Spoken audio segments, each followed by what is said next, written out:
La famiglia inglese. Una famiglia inglese, in visita di piacere, va a vedere una graziosa casetta di proprietà di un pastore protestante, che sembrava particolarmente indicata per le prossime vacanze estive. Ritornata a casa, ricordando però di non aver visto i servizi igienici, indirizzano al pastore la seguente lettera. Egregio signor pastore, siamo la famiglia che alcuni giorni fa ha stipulato il contratto d'affitto per la casetta in campagna. Non avendo però visto il VC, voglia cortesemente illuminarci in proposito. Cordiali saluti.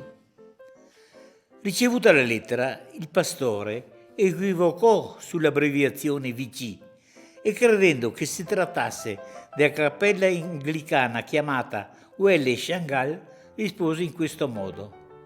Gentile signora, ho molto apprezzato la sua richiesta e ho il piacere di informarla che il luogo che le interessa si trova a circa 12 km dalla casa, il che è molto scomodo soprattutto per chi è abituato ad andarci molto spesso. Chi ha l'abitudine di trattenersi spesso per la funzione è bene che si porti da mangiare, così può restare sul luogo tutta la giornata.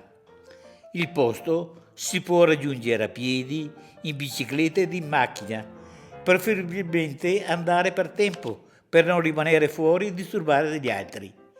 Nel locale c'è posto per 30 persone a sedere e 100 in piedi. I bambini siedono vicino agli adulti e tutti cantano in coro.